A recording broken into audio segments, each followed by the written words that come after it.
सिद्धांत बदलवा दिए, क्योंकि उनकी धारणा थी कि भक्त रहेगा तो मैं रहूंगा, शिष्य रहेगा तो मैं रहूंगा, शिष्य के बिना मेरा कोई अस्तित्व नहीं, कौन पूछेगा मुझे।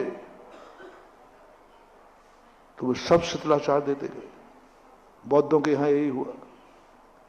बौद्ध की धारणा थी मैं तो निर्माण को पर चला जाऊंगा, मेरे बाद धर्म कौन मानेगा। ये शिष्य रहेंगे तो मेरा धर्म चल जाएगा, मेरा नाम चल जाएगा, मुझे पूछने वाला कोई मिलेगा। शिष्य नहीं रहे, ये पता शिष्यों को पता चल गया कि गुरु की एक ही है, गुरु का जो कुछ भी हो शिष्य है, संग है तो मैं हूं। पता चल गया उनको कि बौद्ध का विशेषता है कि देखो रे हमारे बाद सब तुम्हें चलाना, हमें तुम्हारी चिंता है, हमारे बाद चलता रहे। ये शिष्यों को पता चल गया। और शिष्यों को पता चलते ही बस उन्होंने जो शिथिलाचार कहा, भगवान हमसे केसलंच नहीं बनते हैं,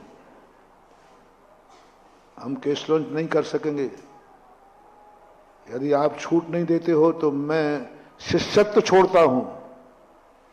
धमकी दे दी। घबरा गए गुरु, अरे नहीं नहीं नहीं, शिष्यत्व मत छोड़ना, मत केसलंच करना। उन्होंने कहा कि मैं पैदल नहीं सकता हूं, मेरे पैर नहीं तो शिष्यत्व छोड़ दूंगा। उनका नहीं नहीं, गाड़ी में बैठ जाना, नंगे पैर नहीं चलूंगा, चप्पल पहन लेना, मुझसे एक बार खाना पीना नहीं होता है, भूख लगती है, प्यास लगती है, उनका 2 बार खा लेना। और मैं कहीं विहार करूं, वहां भोजन नहीं मिला शाकाहार, तो अब देखना मन माता जा रहा है, नहीं तो मैं शिष्य छोड़ता हूं। मान लो वहां भोजन नहीं मिला तो फिर मैं क्या करूंगा, मुझसे भूखा नहीं रहा जाता। उन्होंने कहा मांस खा लेना।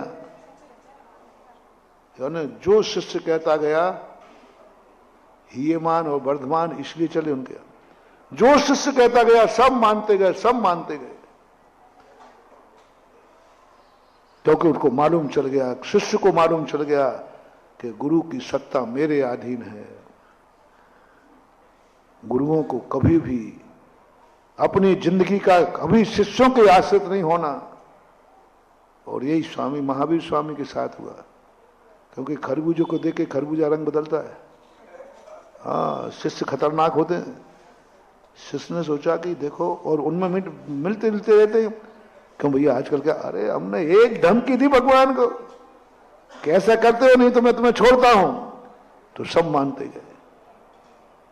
तो महावीर के भक्तों में भी आया, और उन्होंने कहा आप मुझे छूट देते हो कि नहीं, नहीं तो मैं मुनि पद छोड़ता हूं। वही वाली बात जो उन्होंने कहा, फैंसी ड्रेस एक सी थी, वही धमकी। महावीर स्वामी तो महावीर स्वामी थे। उन्होंने कहा तुम कल छोड़ते से तो आज छोड़ दो, मैं छूट देने वाला नहीं हूं। एक बार स्ट्राइक की बात मान लो, स्ट्राइकें चल जाएंगी। स्ट्राइक की बात कभी नहीं मानना चाहिए। स्ट्राइक की बात करने का अर्थ है दूसरी स्ट्राइक को दूसरा करेगा, तीसरा करेगा। हर व्यक्ति, कौन व्यक्ति है दुनिया में जो अपनी बात नहीं मनवाना चाहता है? कौन व्यक्ति नहीं मनवाना चाहता? और तरीका मिल गया स्ट्राइक। महावीर ने कहा नहीं, कल छोड़ो तो आज छोड़ दो। हर व्यक्ति ने अपने युग के अनुसार परिवर्तन किया है। आज महावीर स्वामी के, जैनियों के, दिगंबरों के सिद्धांत आज भी वही हैं जो चौथे काल में थे। लोग छोड़ छोड़ के चले गए। बहुत लोगों ने छोड़ दिया, हम छोड़ेंगे, हमसे नहीं बनता है। हमने कहा छोड़ दो, चले गए। जैन दर्शन का सबसे कमी होने का कारण क्या है? जैनियों की कमी होने का कारण क्या है? मूल एक कारण के महावीर कभी अपने शिष्यों के सामने झुके नहीं, कोई समझौता नहीं किया। तुम्हें छोड़ना छोड़ो, एक भी धर्मात्मा रहे या न रहे, लेकिन धर्म के कानून को नहीं बदला जाएगा, धर्म समाप्त हो सकता।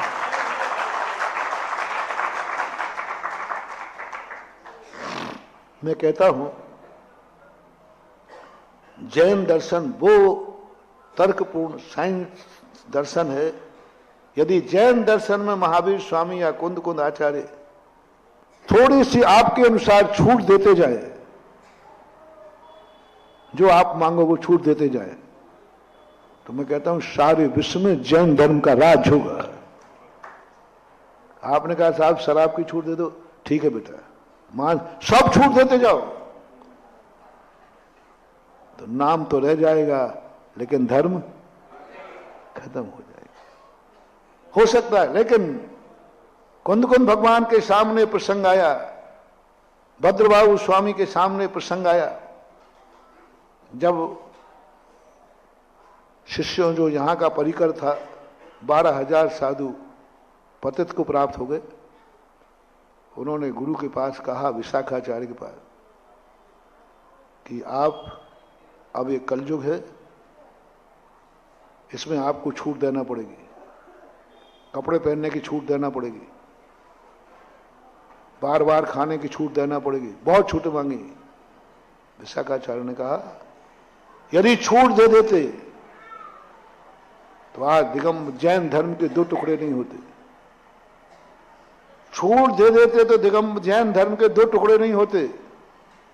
बस शुक्लाचार लाना था, कुछ नहीं करना था, थोड़ी सी छूट दे देते, ठीक है, कब सर्दी सहन नहीं होती है तो कपड़े पहन लेना, भूख सहन नहीं होती दोबारा खा लेना, छूट दे देते, बस एक बना रहता। एक तो बने रहते लेकिन धर्म नहीं बना रहता, बाकी सब होते। कंप्रोमाइज करने का अर्थ यह नहीं है कि हम धर्म को मिटा दें, कंप्रोमाइज का अर्थ है कि अधर्म को धर्म में मिला दें। दोनों समझना, धर्म को अधर्म बना लेना एक कंप्रोमाइज, और अधर्म को धर्म बना लेना एक कंप्रोमाइज। दोनों में श्रेष्ठ क्या है? अधर्मी धर्मी बन जाए तो श्रेष्ठ है, और धर्मी को अधर्मी बनना पड़े कंप्रोमाइज के लिए, तो यदि कंप्रोमाइज होगा तो आपको अधर्मी बनना पड़ेगा, कंप्रोमाइज हो जाएगा, कंप्रोमाइज हो जाएगा। आप अधर्मी बन जाइए, कंप्रोमाइज हो जाएगा। ये कंप्रोमाइज नहीं कहलाता। अधर्मी कहे कि मैं आपके साथ कंप्रोमाइज करना चाहता हूं तो कर लीजिए, मैं धर्मी बनना चाहता हूं, कितना अच्छा रहा। एक अधर्मी कंप्रोमाइज कर रहा है कि मैं आपके साथ कंप्रोमाइज करना चाहता हूं, मैं धर्मी बनना चाहता हूं, वेलकम है। लेकिन एक अधर्मी कह रहा है कि आप मेरे से कंप्रोमाइज करिए, आप अधर्मी बनिए, कंप्रोमाइज हो जाएगा। कंप्रोमाइज के ये तरीका होते हैं। दूसरा कहता है मिल जाइए मेरे में आके। महावीर ने कहा कि मैं अधर्म के साथ कंप्रोमाइज नहीं करूंगा, अधर्म धर्म के साथ करे। शितलाचार उत्कृष्ट मार्ग से कंप्रोमाइज नहीं करेगा किसी भी हालत। करना है तो उत्कृष्टता पालो, शितलाचार छोड़ दो। एक बार पूज्यवर धर्म सागर महाराज के सामने एक प्रश्न आया दिल्ली में कि ऐसा कुछ करो कि ये दोनों संप्रदाय एक हो जाए। तो धर्म सागर महाराज जी ज्यादा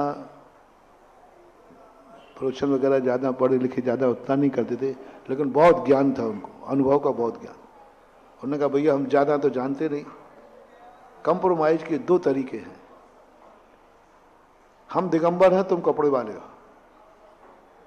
तो कंप्रोमाइज का एक ही तरीका है कि तुम कपड़े उतार दो तो अपन दोनों एक हो जाएंगे।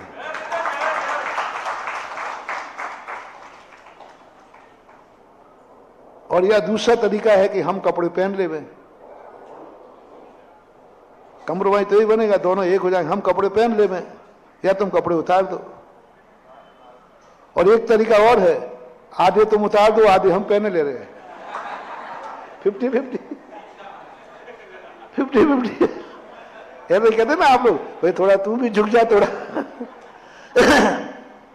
तो महाराज धर्म सागर महाराज जी कहते हैं भैया देखो, मैंने कपड़े पहनने का तो त्याग कर दिया है, तो प्राण जाए पर, लेकिन तुमने अभी उतारने का त्याग नहीं किया है।